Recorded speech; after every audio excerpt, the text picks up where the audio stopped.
Hi, I'm Gary LaFrancois of oldbadassdrummer.net. This is going to be a quick little video on how to set up your left hand and your right hand. Left hand being traditional, and then the right hand being what you would use as well for match grip. So let's get started. The left hand grip. Lots of things have been filmed, and I'll be echoing the same things that a lot of these people have. Hopefully going maybe a little more in depth to help you get the grip working correctly.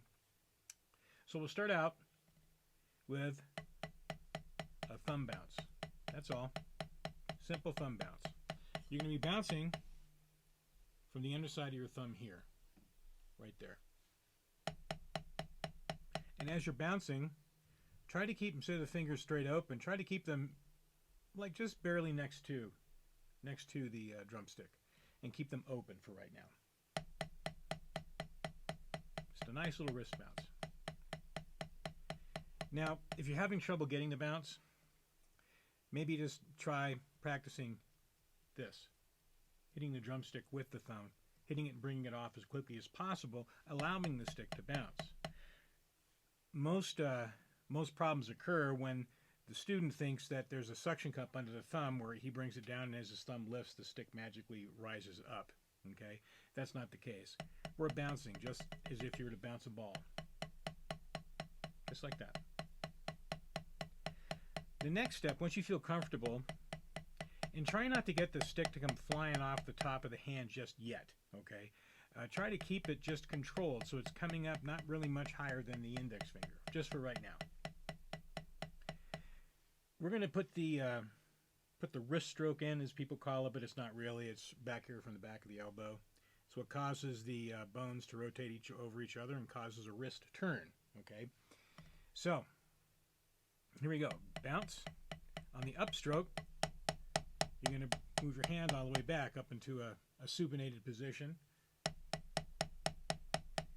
And as you rotate back into the head, the thumb is still going to be bouncing, just like this.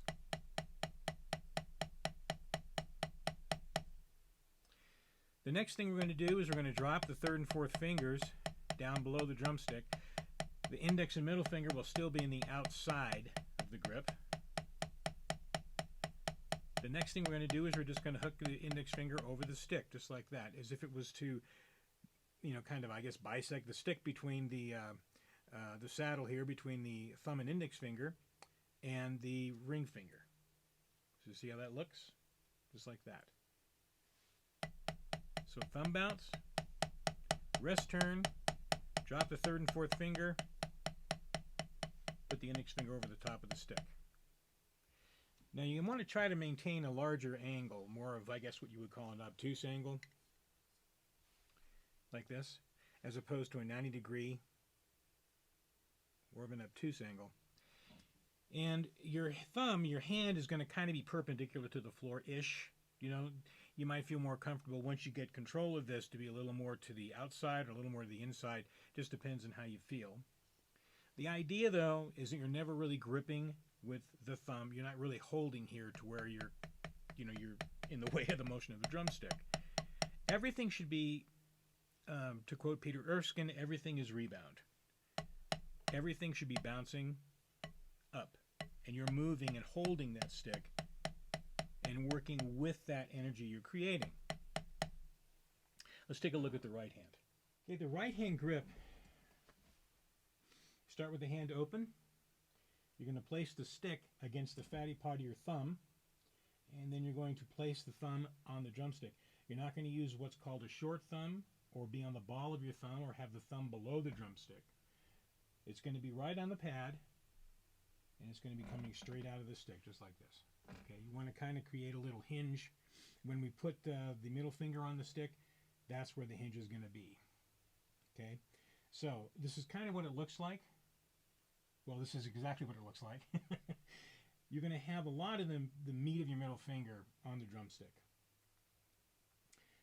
The index finger is going to come in contact with the stick. It's not going to really be doing anything other than the place where the stick is pushed by the thumb, creating a hinge. See that? how that looks? Just like that. All right, so the third and fourth fingers will be on the drumstick. I don't know, I used to try to make sure that both my fingers were on the stick, and I guess that is, you know, better looking for pictures and such, but it's more comfortable for me to let my little finger just kind of not be in the way, kind of curl up a little bit like this. Because really the control of the drumstick is going to be by the middle finger and the ring finger. Ring finger is important, and we'll get to what it can do after a couple of seconds here. Now, the other thing to think about matched grip is that you don't want to hold the stick much in this position. Okay, and the reason for that is because you're not, what's in contact with the stick isn't necessarily the most sensitive part of your fingers. Okay, you want to try to keep the pads in contact for this type of you know, feeling of the motion of the drumstick, or a tactile response, whatever you want to call it. Okay, so the index finger again is just going to be sort of a guide, and where the stick is for me on here is directly under that fatty protuberance or whatever of the index finger knuckle, the middle knuckle of the index finger, and you put it like this. Then you just let the hand close around the middle, around the stick, just like this. Okay, and that's kind of your basic position for traditional grip. When you're making the stroke, learning how to make the stroke, it's a really good idea to kind of practice a full stroke and not just a downstroke like that. Right? You want to try to practice the full stroke so that your muscles can kind of get a little memory going as to really what's happening with, you know, the drumstick in the hand. When you grasp real tightly here, a lot of great players play this way, so I'm not knocking anybody or saying I'm right and they're wrong. I'm talking about what works for me. Okay, so you have the index finger wrapped around the thumb real tight, and yeah, you seem to have immediate control. Okay, immediate control, but you're losing all the benefits. Here there's a lot more work being done. If you were to take your hand and squeeze that point, really squeeze it, and be honest, and as you're moving your wrist up and down, keep squeezing it. It's not that necessarily that easy to do.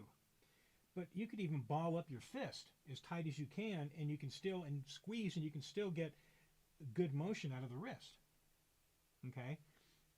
When you're grabbing with the index finger that way, you're tightening this girdle of muscle that goes around the wrist, and it's used mainly to pull weight, you know, or to punch, you know. So you're not doing either of those things when you're playing with a drumstick.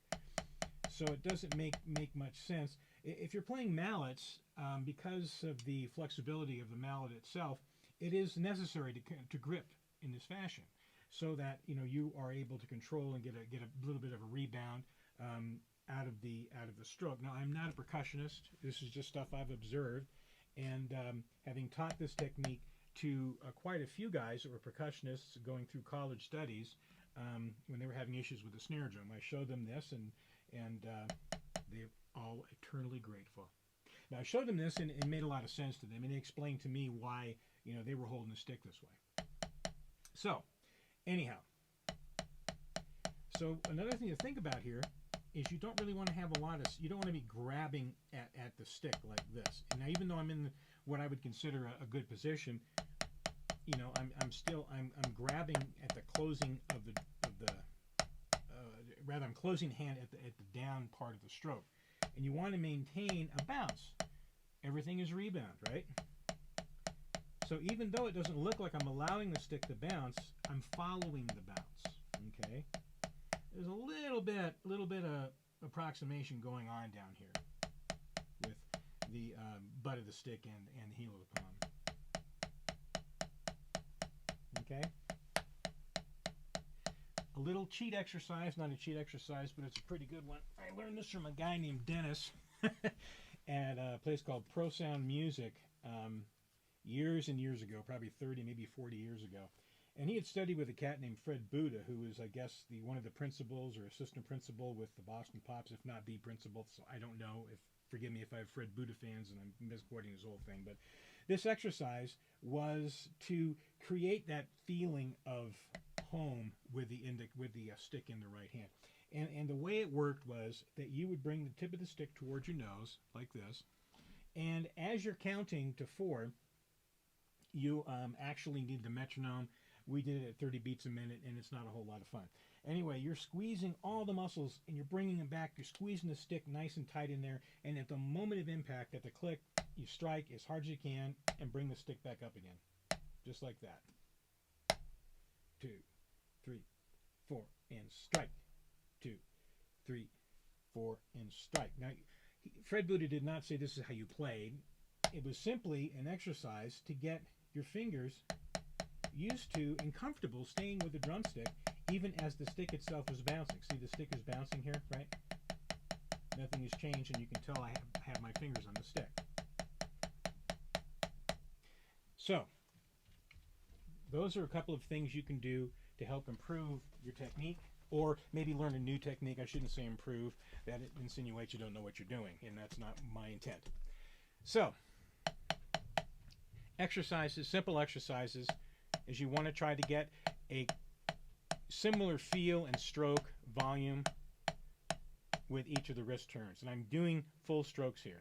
One thing I want you to think about is stick height. Making sure the stick heights are even as much as possible so that you're dropping the stick to the drum head from the same height. It takes a while to get that, and quite frankly, I don't have it yet either. I've been playing drums for 53 years. So, boy, that's a long time. Anyhow, so you're playing and you're working on this, and in the later video I'll talk about touch, and touch really is that concept of making sure the sticks fall from the same height and that they rebound, that you're not desperately trying to control all the up and down stroke. That's not going to help anybody. Okay, so this was the first video. Next video is going to be learning how to get a bounce out of both hands. Okay, thanks for watching.